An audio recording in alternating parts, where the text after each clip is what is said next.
The stars had always held secrets, but none quite as shocking as humans. Throughout the vast galactic community, 12 advanced species had lived in relative harmony for thousands of years. They shared many traits: intelligence, technology, and, most importantly, an innate sense of caution that had kept their civilizations alive. That all changed when they found Earth. The Discovery team nearly abandoned their mission when initial scans revealed humans lived on what galactic standards classified as a death world. Earth had crushing gravity, extreme weather patterns, deadly predators, and terrain that seemed designed to kill. How could intelligent life evolve there? "They should be hiding in underground bunkers," muttered senior explorer Tay as he reviewed the data. "But they're everywhere, building cities on fault lines, swimming in oceans full of predators, climbing mountains for fun."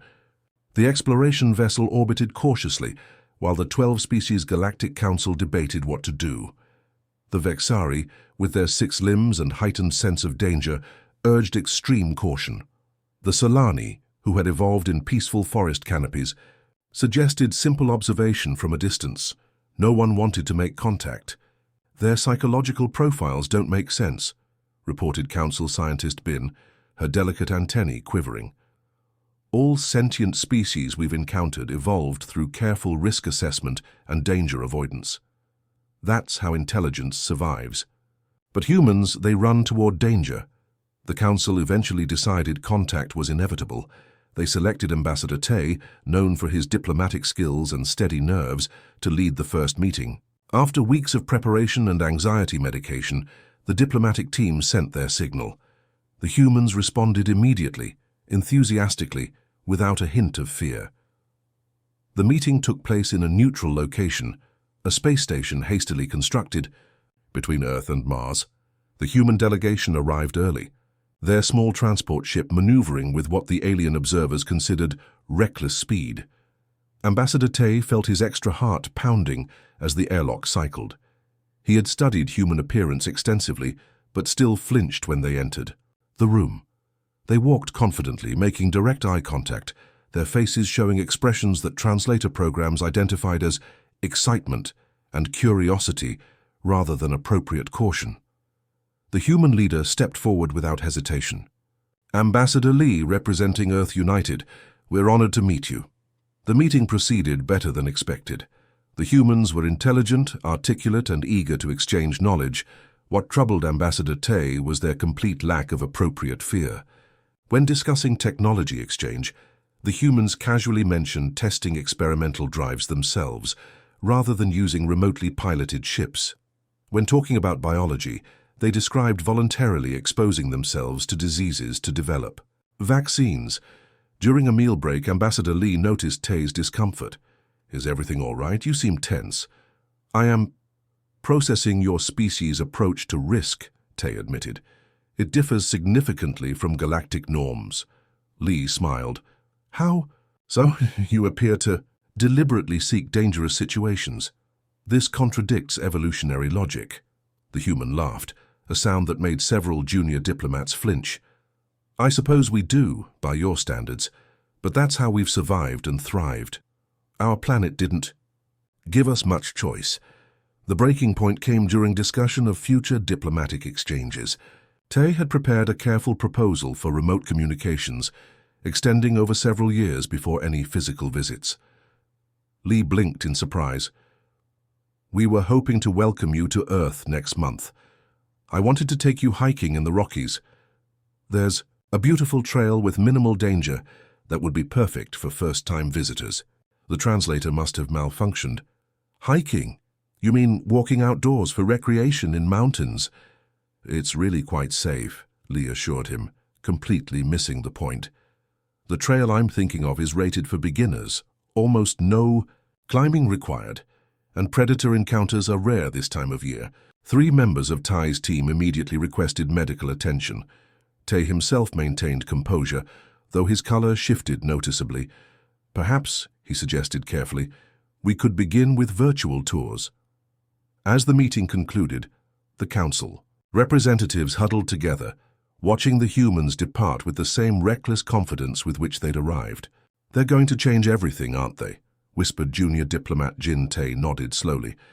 The humans don't just tolerate risk, they embrace it. While we developed technologies to avoid danger, they created tools to face it. Their ships, their weapons, their very mindset, they're unlike anything we've encountered. The report Tai sent back to the council that night was simple. The humans are not merely different.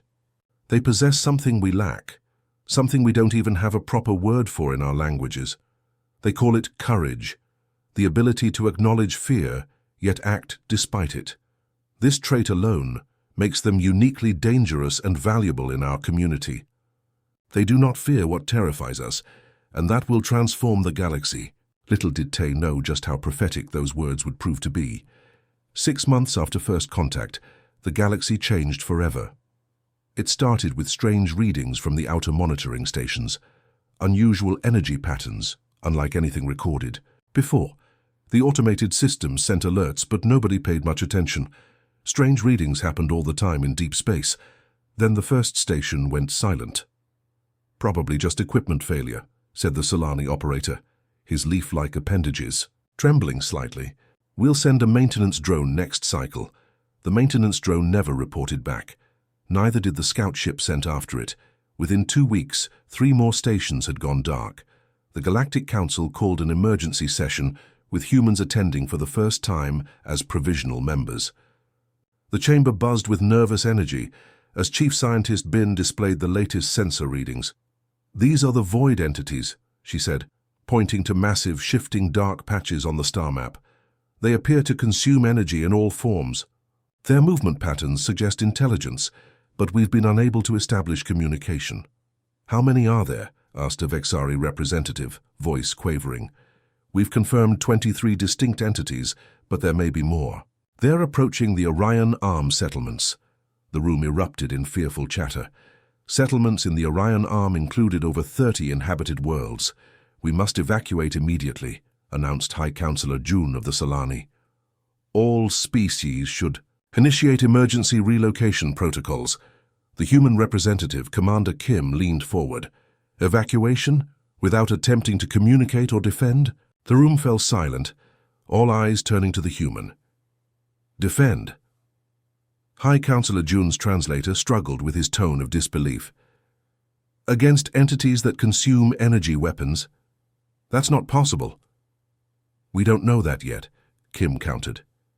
"We haven't tried anything. We've only observed from a distance." Chief Scientist Bin's antennae flattened against her head. "The entities have destroyed everything that's come near them. Automated systems and 1 scout ship isn't everything," Kim said. "Before we abandon 30 worlds, shouldn't we at least try to understand what we're dealing with?" The council members exchanged uncomfortable glances. This was typical human behavior, dangerously irrational optimism in the face of clear threats. "What would you suggest?" asked Ambassador Tae, the only council member who had spent significant time with humans. Kim displayed her own data screen. "Earth's Defense Force proposes a research mission. We've modified 3 ships with experimental shielding. We'll approach the entities, attempt communication, and gather close-range data." "Suicide," muttered a Vexari delegate. "Maybe," Kim acknowledged, with a shrug that horrified several council members. "But if there's even a small chance of finding a weakness or establishing communication, isn't it worth trying?"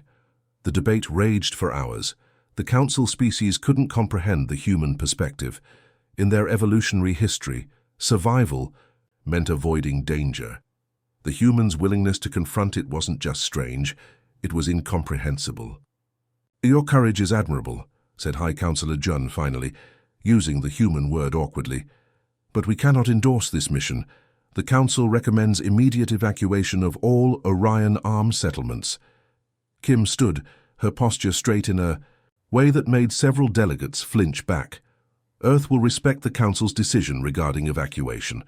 However, we will proceed with our research mission." This caused physical reactions of shock throughout the chamber. The Solani representatives' leaves turned pale. 2 Vexari representatives needed breathing assistance.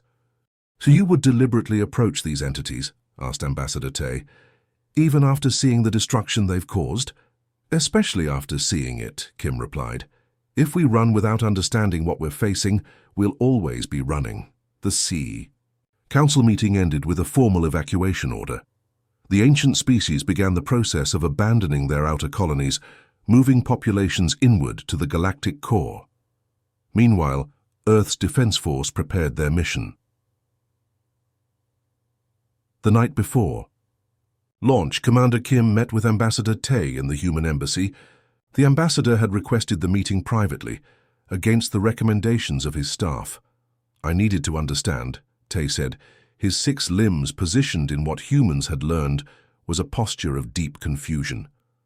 "My species has existed for over 30,000 years. We've survived by avoiding threats. This approach has never failed us," Kim nodded. "Different evolutionary paths. Earth has always been dangerous, predators, disasters, disease. We couldn't hide from threats. We had to face them. But these entities, they've destroyed everything they've encountered. Everything that's similar to your technology," Kim corrected. "Our systems are different. Maybe that matters, maybe it doesn't. But we need to find out." Ty's secondary eyes blinked slowly. "I've experienced something unusual since meeting humans. My medical team says I'm developing stress reactions. I cannot stop thinking about dangers that are not present." Kim smiled. "We call that anxiety. It happens when you start considering risks instead of just avoiding them. How do you bear it? By remembering that sometimes the most dangerous choice is doing nothing." As Tay left the embassy, he watched humans preparing their ships. They joked with each other, laughed, showed none of the appropriate fear. He couldn't understand it, but somewhere deep in his ancient genetic memory something stirred, a long-forgotten instinct that maybe, just maybe, running wasn't always the answer. The next morning, the human ships launched toward the void entities, while the rest of the galaxy retreated. The Council species watched from safety, certain they were witnessing the end of humanity. But secretly, many felt something new growing inside them as they watched the tiny ships fly toward danger, a strange feeling they didn't have words for in their languages. The humans called it hope. Operation Fearless began at 600 Earth Standard time, though most humans aboard the 3 modified vessels had been too excited to sleep anyway. The mission control room on Earth's orbital station buzzed with activity as final checks were completed. In an unprecedented move, the Galactic Council had requested and been granted permission to observe the mission. Their representatives watched from a separate chamber, their expressions ranging from horror to fascination. "I still don't understand why you named it Fearless," Ambassador Tay said quietly to Admiral Wu. "Isn't fear an appropriate response to this situation?" Wu smiled. "We're not fearless because we don't feel fear. We're fearless because we feel it and move forward anyway." On the lead ship Horizon, Captain Park ran through final systems checks. A former deep-sea explorer who had mapped Earth's most dangerous underwater caves, Park had volunteered immediately for the mission. "All systems nominal," reported Navigation Officer Min. "Void Entity Cluster is holding position at coordinates Mark 227. All crew to secure stations," Park ordered. "Initiate approach vector. Remember, people, slow and steady. We're here to observe, not provoke." In the observation room, the Council representatives watched with a mixture of dread and disbelief as the human ships accelerated toward what they considered certain death. "They're actually doing it," whispered a Solani diplomat, leaves trembling. "Their young haven't even left the nest yet. How can they take such risks?" The journey to the entity cluster took 3 days. As they approached, the sensors began registering the strange energy patterns more clearly. The void entities appeared as massive, shifting patches of darkness against the stars, absorbing all electromagnetic radiation. "Beginning passive scan sequence," announced Science Officer Han on day 3. "Entity density increasing. Estimate contact in 40 minutes. In mission control, tension mounted." This was the moment when the previous scout ship had been destroyed. The Council observers had fallen completely silent, many recording what they believed would be humanity's last moments. The horizon slowed as it reached the outer boundary of the entity field. Strange rippling patterns of darkness flowed around them. "Energy shields holding," reported Security Chief Song. "No signs of aggressive behavior from the entities." A collective gasp came from the Council observation room. "They're still intact," Ambassador Tay said in disbelief. "How is this possible?" Admiral Wu leaned forward, eyes fixed on the screens. "Different technology. Our shields operate on different frequencies." The next few hours were tense but productive. The human ships moved carefully through the entity field, recording massive amounts of data. The entities seemed to notice them but showed little interest, occasionally drifting near before moving away. "It's like they don't find us appetizing," Park commented, watching an entity slide past the viewport. "Han, what's your analysis?" Science Officer Han studied her readings. "They appear to be drawn to specific energy frequencies, particularly the quantum resonance patterns used in Council species technology. Our systems use different base frequencies." "So they're not malevolent," Park said thoughtfully. "Just hungry for a specific type of energy." The breakthrough came on the second day of observation. The research team had constructed a small probe that mimicked Council energy signatures. When deployed, it immediately attracted several entities. "Look." At that, Han said excitedly, "they're not mindless destroyers, they're feeding." The mission might have ended as a complete success if not for what happened next. As they prepared to withdraw, an unexpected solar flare hit the region, temporarily overloading the Horizon's main power systems. "Shields failing," reported Chief. Engineer Ju, fingers flying over the controls. "Rerouting emergency power, but the stabilizers are offline." Without stabilizers, the ship began to drift dangerously close to a large entity. The backup systems weren't responding. "The manual override coupling has been damaged," Ju announced. "Someone needs to go outside and reset it." A deadly silence fell over the bridge. Going outside meant spacewalking within meters of the void. "Entities." "I'll do it," Park said, rising from the command chair. In the Council observation room, the aliens watched in stunned horror. "The human is going outside, near those things," a Vexari diplomat shrieked. "This is madness." Admiral Wu remained calm. "This is what humans do." The external camera feeds showed Park in a spacesuit, moving carefully along the hull toward the damaged coupling. An enormous void entity drifted just 50 meters away, its edges rippling as if curious about the tiny figure. Park reached the coupling and began the repair work, hands steady despite the monster looming behind. Minutes stretched like hours. As the coupling was disassembled, reset and reconnected. "Almost there," Park's voice came through the comm. "Just need to—" The void entity suddenly surged forward, perhaps attracted by the tool's energy signature. In the observation room, several council members turned away, unable to watch. But Park didn't panic. With deliberate movements, he powered down the tool, went completely still, and waited. The entity hovered for a moment, then slowly drifted away, apparently losing interest in the low energy signature. "Coupling restored," Park reported calmly, returning to airlock. When the airlock cycled and Park removed his helmet on the bridge, the crew burst into applause. Back at Mission Control, the Council representative sat in stunned silence. "I don't understand," Ambassador Tay finally said. "He should have been, paralyzed with terror. How did he function?" Admiral Wu smiled. "Fear is a reaction, courage is a decision. The data from Operation Fearless revealed the truth about the void entities. They weren't invaders, but ancient energy beings attracted to specific technology signatures. With this knowledge, humanity proposed a bold solution, redirecting the entities to uninhabited regions rich in the energy they craved. When the ships returned to Earth orbit, they were greeted as heroes. But perhaps most surprising was the reception from the Council species. Their representatives approached the human crews not with their usual caution, but with something new in their postures, something that looked almost like admiration. "You've shown us something we'd forgotten was possible," Ambassador Tay told Captain Park during the debriefing. "For thousands of years, we've survived by avoiding danger. But you've shown us how to face it," Park smiled. "Sometimes the stars don't give us a choice, but that's okay. Humans have always been at our best when the odds are against us."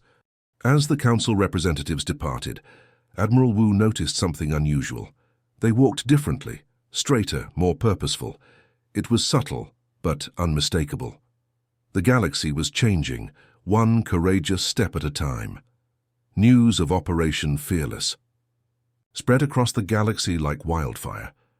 The void entities could be understood. They could be approached. They weren't invincible or malevolent. They were simply a natural phenomenon that could be studied and potentially redirected. Captain Ha of the Earth Defense Force presented the plan to the Galactic Council 2 weeks after the mission's return. The chamber was packed with representatives from all 12 species leaning forward in their seats. Our data shows the void entities are attracted to specific energy frequencies, Ha explained, displaying complex charts on the main screen.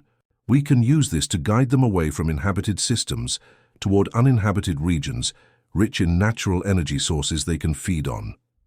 The plan was brilliant in its simplicity.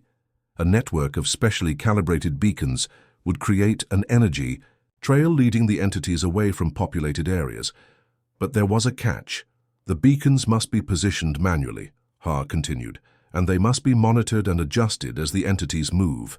This will require multiple ships working in coordination, directly in the entity field. The silence that followed was profound. "You expect us to send our people near those things?" asked High Counselor Jun, his leaf-like appendages trembling slightly. "This plan requires at least 30 ships," Ha replied. "Earth can provide 10. We need 20 more from the Council species." The uproar was immediate, impossible, unthinkable. Suicide. No Council species would voluntarily approach the void entities, no matter how safe the humans claimed it was. Captain Ha let them argue for several minutes before raising a hand for silence. "We anticipated this reaction," she said calmly, "which is why Earth is establishing what we're calling the Courage Academy, a training program to prepare volunteers from all species for this mission." "Training program?" Ambassador Tay repeated. "You believe you can train our people to not be afraid?" Ha smiled. "Not to be fearless, to function despite fear.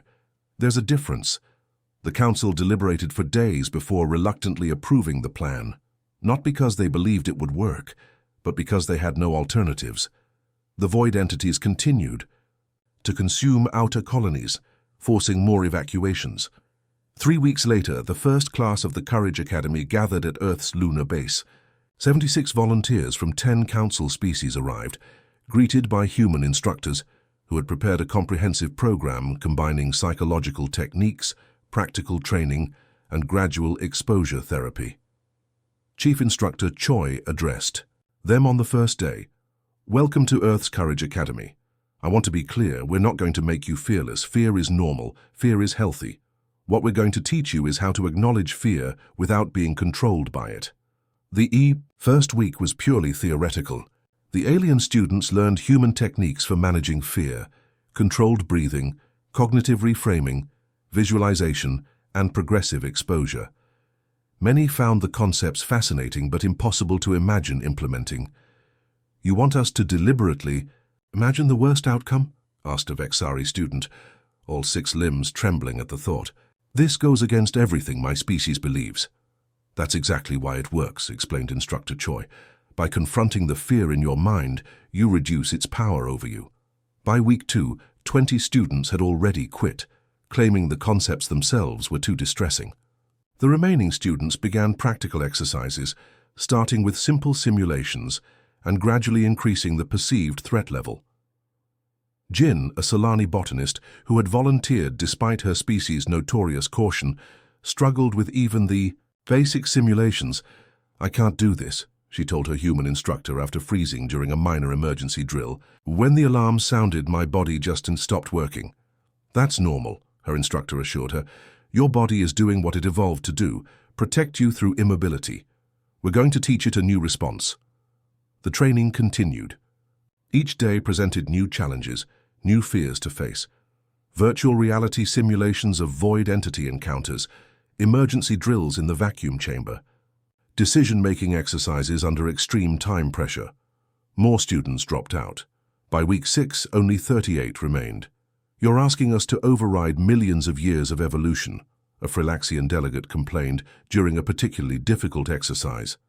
"My species survived by freezing in the face of danger. You're telling me to run toward it."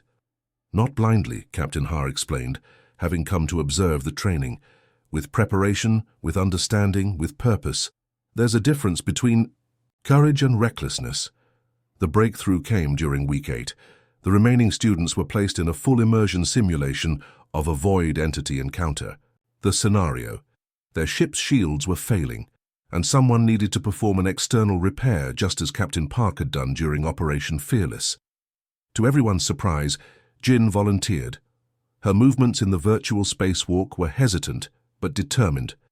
Her breathing was rapid, her plant-like appendages trembling visibly, but she completed the repair while a simulated void entity loomed nearby.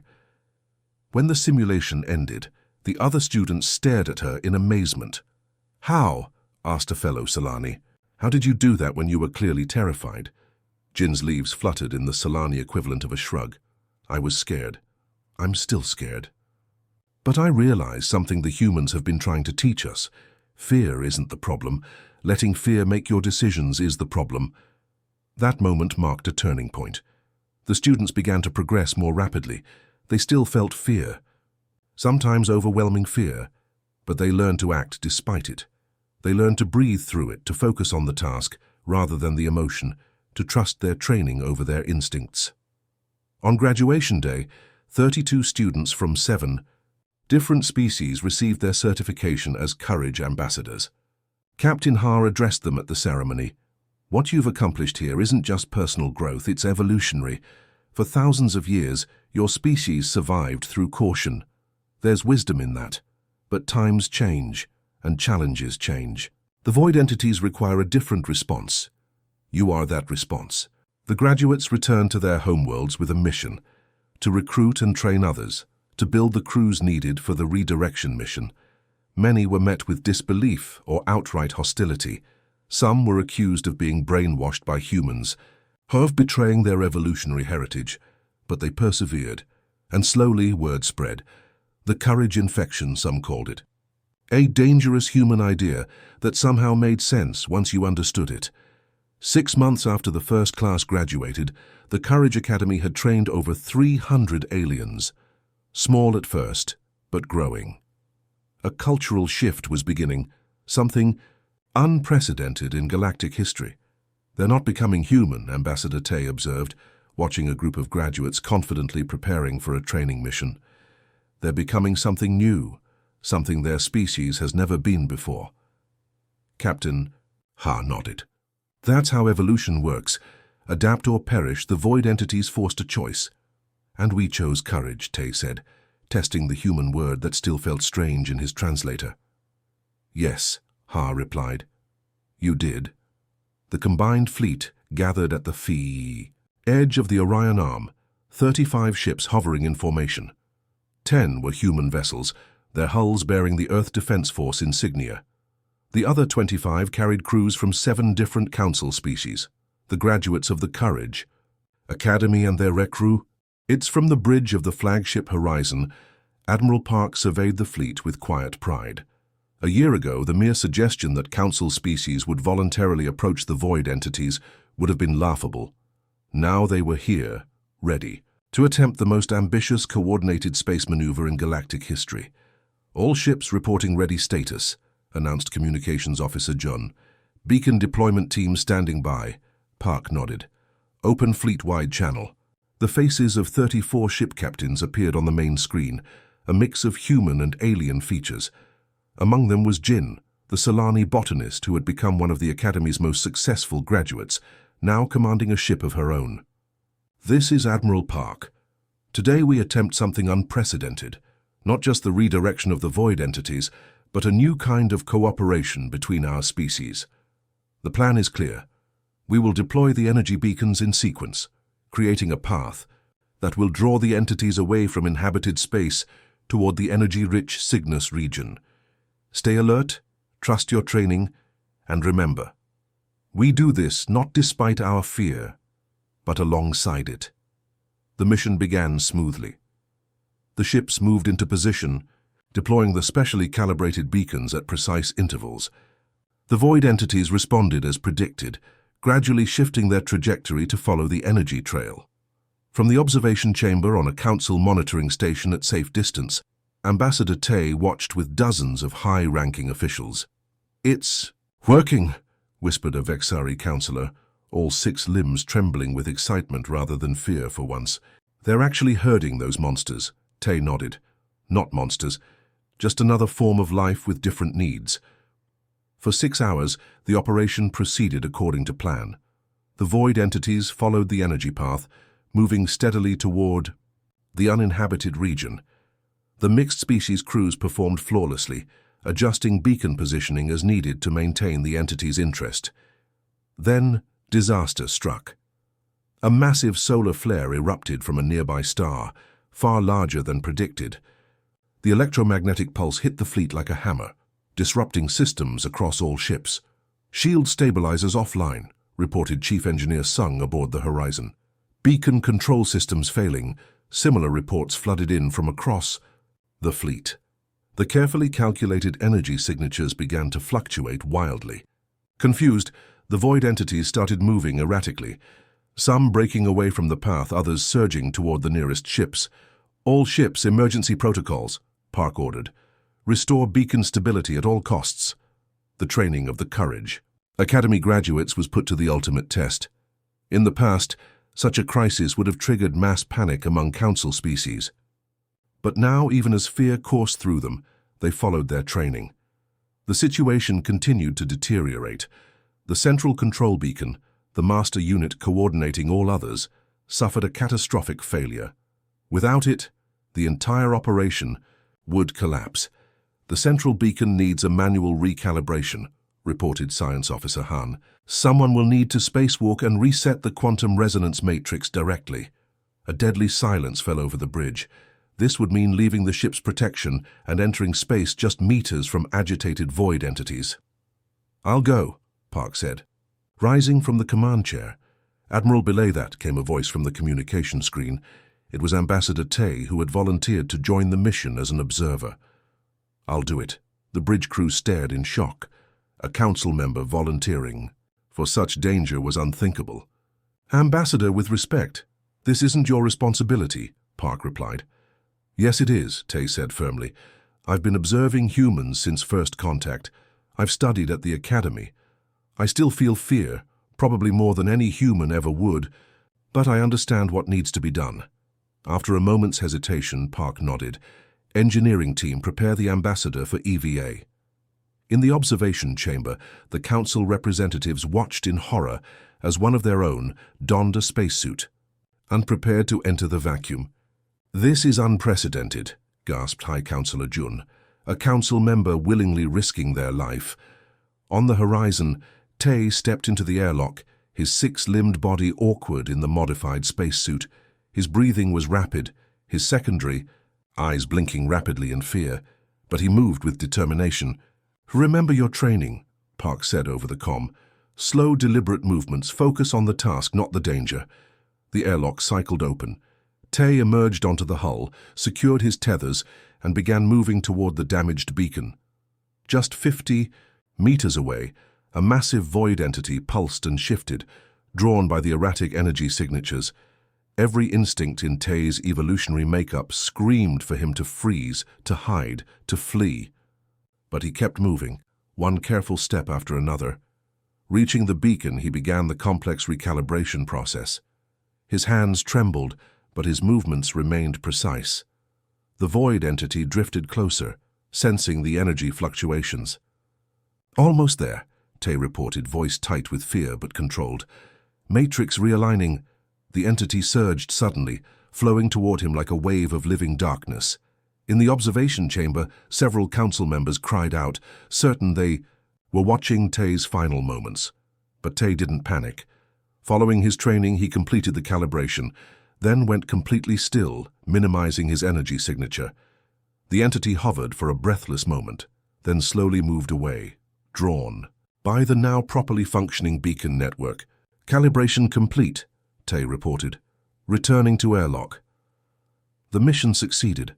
Over the next 12 hours, the fleet guided the void entities to their new feeding grounds in the uninhabited Cygnus region, rich in natural energy sources they could consume without threatening sentient life.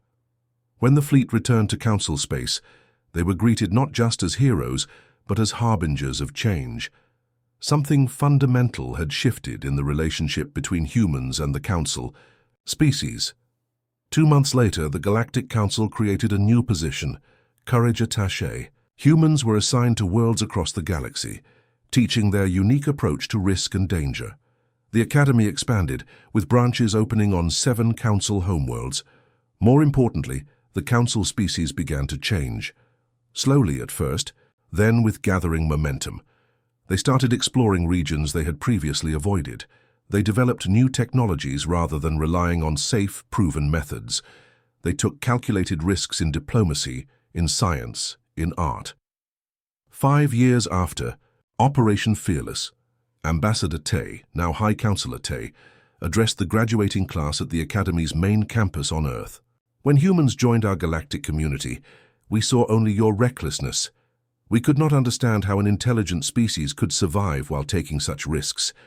Now we understand that humans don't thrive despite your courage. You thrive because of it. He looked out at the mixed audience of humans and aliens, no longer separated by their approach to fear. Courage isn't the absence of fear. It's the recognition that some things matter more than fear.